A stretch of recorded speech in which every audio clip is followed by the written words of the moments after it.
Yeah, it was a lot. I mean, you play 4 games in 8 days, and everybody has to do it. So we're definitely not complaining. It's just when you it's real taxing upon you when you play that many games in that many days, just so short a turnaround.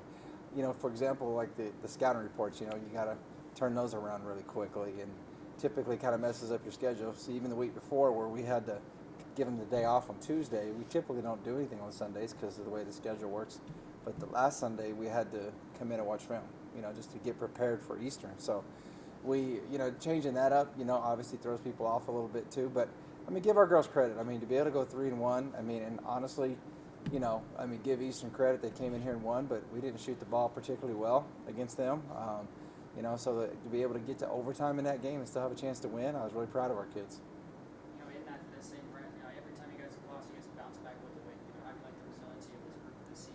Yeah, I mean, it shows the character of these kids. I mean, every time that we have unfortunately had a setback, they've bounced back in a big way. I mean, UT Dallas has competed with everybody all year long. I mean, it hasn't been one of those games where you go into and we're going to beat them by a crazy number or something. Give Coach Joe Shotland a lot of credit because this is their first year transitioning into Division II, and they compete every night. I mean, you look at that Eastern score and you're like, well, Eastern beat them by 15, 20. Yeah, but it was a 5-6 point game the entire game until right at the end where Eastern kind of finally pulled away. So, but at the end of the day, give our kids credit. The resiliency's there, and we're down here to our last stretch, and so going to try to finish off the right way. You kind of mentioned it there, the last road trip, but there's a regular season anyway, and it's a long one, the Kingsville-Laredo tour for you. But then you have Kingsville who struggled, but the Laredos, they're battling for one of those final conference playoff spots. So what do you see in these two?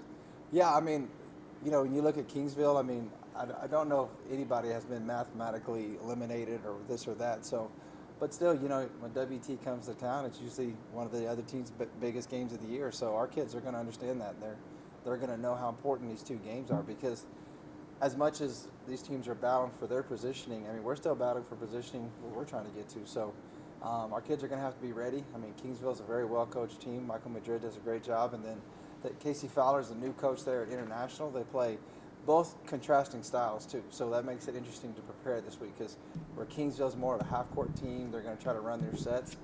International wants to pick up the tempo of the pace. They're going to try to pressure you the entire 40 minutes and pressure the entire game. So, you got to be ready for both ways.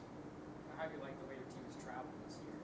Yeah, I mean, fortunately for us, I mean, our 3 losses, 2 of them unfortunately were at home, and the other one was on a neutral site against Grand Valley. So we traveled very well this year. Our kids understand the importance of picking up those road wins. So that's our goal is try to go 2-0 this week, and we got to start preparing today to get that done.